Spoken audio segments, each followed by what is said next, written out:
Hello there, River. To take your minds off of COVID-19, I have some pithy wisdom and things for you to think about today. Christmas is weird. What other time of year do you sit in front of a dead tree and eat candy out of your socks? You know, I called the Psychic Friends Network the other day. They said, "Who's calling?" They failed. I quit my job at the helium gas factory. I didn't like being spoken to in that voice.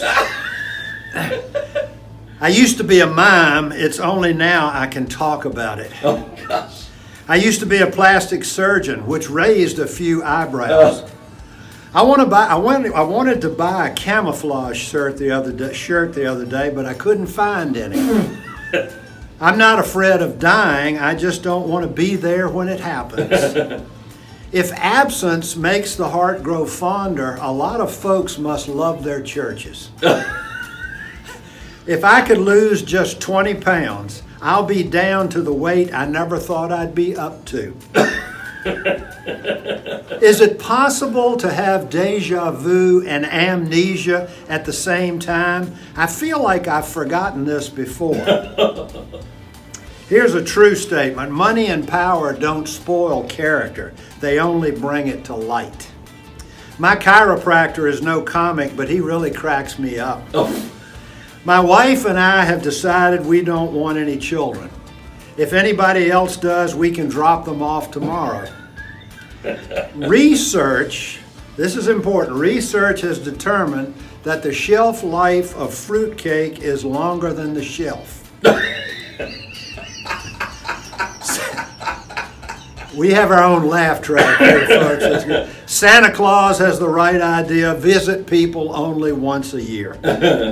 So what if I can't spell Armageddon? It's not the end of the world. Standing in the park, I was wondering why a Frisbee looks larger the closer it gets. Then it hit me. We had cured ham for Christmas dinner. We all wondered what illness it was cured of. Here's something to remember. This is really good. When using a public campground, a tuba placed on your picnic table will keep the campsites on either side vacant. When you dream in color, it's a pigment of your imagination.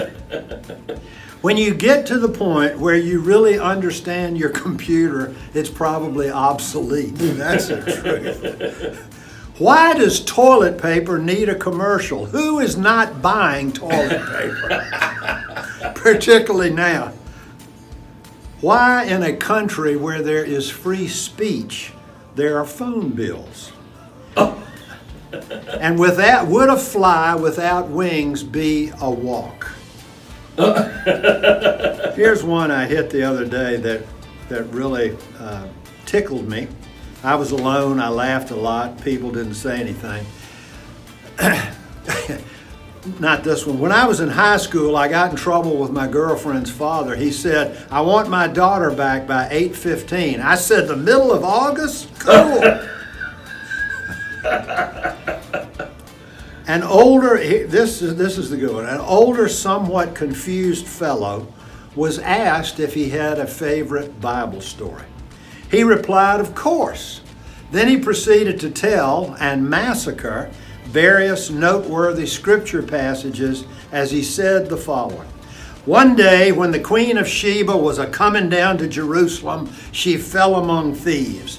And they said unto them, "Throw down Jezebel." But they wouldn't throw her down. And they said unto them again, "Throw down Jezebel." But they wouldn't throw her down. And they said unto them the third and the last time, because they wasn't going to say it one more time, "Throw down Jezebel." And behold, they rose up and threw her down 70 times 7, till the remains was 11 baskets. And verily I say unto thee, whose wife will she be in the resurrection?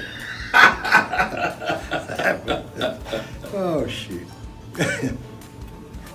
A group of friars, you all know what a friar, they're like monks. A group of friars were behind on their belfry payments. So they opened up a small florist shop to raise funds. Since everyone liked to buy flowers from the men of God, A rival florist across town thought that the competition was unfair.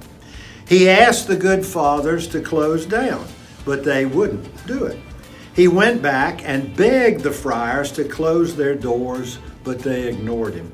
So the rival florist hired Hugh McTaggart, the roughest and most vicious thug in town, to persuade them to close up shop. Hugh beat up the friars mercilessly and trashed their store, saying he'd be back if they didn't close down immediately. Terrified, they did so, thereby proving that only Hugh can prevent florist friars. Here's another one that I love. Mahatma Gandhi, as you know, walked around barefoot most of the time, which produced an impressive set of calluses on his feet. He also ate very little, which made him rather frail. And add this to the fact that he ate an odd diet, and it isn't surprising that he suffered bad breath. This made him a supercalifragile mystic hexed by halitosis. You better quit while you're ahead. Oh, man.